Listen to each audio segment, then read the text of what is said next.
আসসালামু আলাইকুম ওরহমতুল্লাহি ওয়াবারাকাতুহু। সম্মানিত দর্শক মণ্ডলী, আজকে আপনাদের সামনে আমি খুবই গুরুত্বপূর্ণ একটি ভিডিও নিয়ে উপস্থিত হয়েছি। ইনশাআল্লাহ এটা আপনাদের বেশ কাজে আসবে। নকশাটিতে লেখা আছে ইউসুফি নকশা, অর্থাৎ ইউসুফ আলাইহিস সালাম। এটাও লেখা আছে যে এই নকশাটি ইউসুফ আলাইহিস সালামের কাপড়ে লেখা ছিল। এটা আমি 100% এটার উপর ভিত্তি করতে পারতেছি না, যেহেতু লেখা আছে সেজন্য অস্বীকারও করতে পারতেছি না। আর এই নকশা যে লেখাও ছিল সেটাও আমি বলতেছি না। এরকম মাঝামাঝি অবস্থানে আছি, ঠিক আছে। কারণ কিতাবে লেখা আছে, এই কিতাব তো আর ফালতু কোনো কিতাব নয়, মিথ্যা হওয়ার কোনো কথা নয়। আবার যে এটা কোনো হাদিস থেকে রেফারেন্স নাই সেজন্য বলতেও পারতেছি না। তো যাই হোক, কিন্তু এটা দ্বারা এটাই বুঝবেন যে এটা অত্যন্ত শক্তিশালী, এটার দ্বারা উপকার সুনিশ্চিত, ঠিক আছে। ওইটাই বুঝতে পারেন।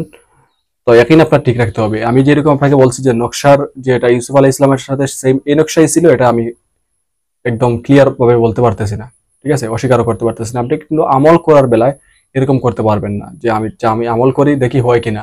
আমলের বেলায় যদি আপনি এরকম করেন তাহলে কোনো উপকার পাবেন না। মনে করবেন এটা ইসলামিক একটি তদবির, এটা যে ইসলাম আলাইহিস ইসলামের হোক বা অন্য কোনো কিছুই হোক, এটা ইনশাল্লাহ আমি উপকৃত হব, এই নিয়তে আপনি আমল করবেন। আমলে কোনো সন্দেহ পোষণ করবেন না, ঠিক আছে। যদি এটা মনে করি, আমি এই জন্য বলতেছি, মনে করেন এটা যদি আমি বলি যে না এটাই ইউসুফ আলাইহিস ইসলামের সাথে ছিল, আর যদি এটা না থাকে তাইলে আপনাদের সাথে যারাই ভিডিও দেখবেন সবার সাথে এটা মিথ্যাচার হয়ে যায়। আর যদি আমি অস্বীকার করি যে এটা ছিল না, তাহলে এর দলিল কোথায়? হয়তো থাকতে হতে পারে, তাহলে এটা অস্বীকার হয়ে যাবে। সেজন্য মাঝামাঝি অবস্থানে আমি আছি। তো যাই হোক, আসুন এখন জেনে নেই এই নকশার উপকারিতা কি। এই নকশা এমন একটি নকশা যেটা আপনারা স্ক্রিনে দেখবেন, ওইটা আপনারা নিজেরা হয়তো লিখতে পারবেন না। এটা কম্পিউটার থেকে আপনারা সুন্দর করে প্রিন্ট করে আনবেন, একদম ছোট সাইজের করে। ওটা যদি আপনি সাথে রাখেন, সাথে রাখলে এমনও হতে পারে, এমন হবে মনে করেন আপনার থেকে অনেক বড় লোক, কিন্তু তার কাছে আপনার কোনো প্রয়োজন রয়েছে। অথবা মনে করেন আপনি কোর্টে যাবেন, অনেক বড় বড় উকিলের সাথে আপনার প্রয়োজন, এখন তারা আপনাকে পাত্তাই দিচ্ছে না, কারণ আপনি গরিব অসহায়। সমাজে গরিব অসহায়দের মান কোথায় আমরা তো দেখি। তো ইনশাল্লাহ এই নকশা যদি আপনি সাথে রাখেন, তাহলে বড় বড় যে কেউ হোক, যত বড়ই হোক, আপনি তার সামনে গেলে তার দিল সদয় হবে আপনার প্রতি। অর্থাৎ আপনার কোনো হাজত থাকলে সে এটা পূর্ণ করবে, অর্থাৎ আপনার প্রতি তার একটা আন্তরিকতা থাকবে, এটা একদম শিওর, ঠিক আছে। আসুন কিতাব থেকে জানেন কি করতে হবে। নিম্নের নকশাটি হযরত ইউসুফ আলাইহিস সালামের কাপড়ে লেখা ছিল।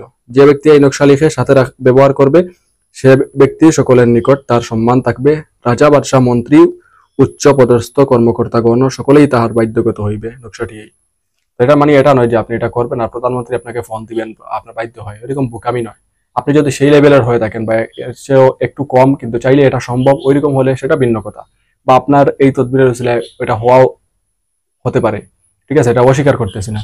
কিন্তু এটা মানে এটা নয় যে আপনি কোনো কিছুই নাই আর আপনি এখন প্রধানমন্ত্রীকে বাধ্য করার জন্য, যাতে করে উনি আপনার কথা শুনে, বা কোনো মন্ত্রীকে আপনি বাধ্য করবেন আর এরকম করবেন।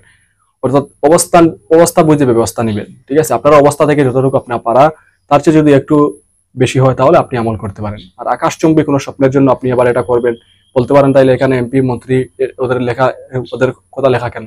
ওদের কথা লেখা মনে করেন আপনিও সেই সেই লেভেলের বা সেই লেভেল থেকে একটু কম, ওইরকম হলে তাদের জন্য এটা তারা করতে পারবে।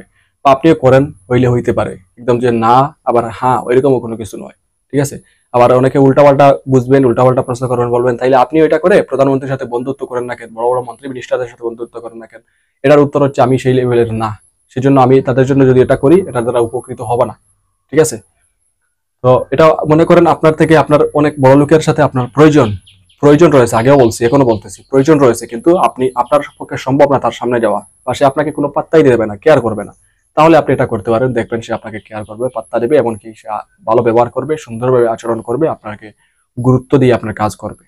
এর চেয়ে বেশি আর কি কি চান আপনি, ঠিক আছে। তো এটা আপনি যে কোনো দিন যে কোনো সময় আপনি লিখতে পারেন। এটা কিন্তু কাউকে দিয়ে লেখাইতে হবে, এটা কাপড়ের উপরে লিখতে হবে, ঠিক আছে। এটা নকশাটি লিখে সাথে ব্যবহার করলে সে ব্যক্তি সকলের নিকট তার সম্মান থাকবে। এটা চাইলে যদি আপনি ওই যেটা এখানে বলা আছে ইউসুফ আলাইহিস সালামের কাপড়ে লেখা ছিল, আপনি যদি সেটা অনুসরণ করেন, কাপড়ে লেখান, তাইলে তো কম্পিউটার দ্বারা আপনি প্রিন্ট করতে পারবেন না। আবার পারবেন, ওই যে মগ প্রিন্ট যেটা আছে ওইটার দ্বারা কিন্তু আপনি আবার পারবেন। ওইটা নিয়ে তাদেরকে দেখে দিলে তারা কোনো কাপড়ে ওইটা দিয়ে দিবে। এসবের কোনো প্রয়োজন নেই, আপনি এটা কাগজে ওইটা প্রিন্ট করে অথবা নিজে যদি পারেন তাইলে তো নিজে লিখে সাথে রাখলেই হবে, ঠিক আছে। এটার জন্য কাপড় কোনো শর্ত নয়, কারণ যদি এরকম থাকতো তাইলে এখানে লেখা থাকতো যে ওইটাও কাপড়ে লিখে সাথে রাখলে, যেহেতু এখানে কাপড় উল্লেখ নেই তার মানে আপনি কাগজে লিখলেও হবে, ঠিক আছে।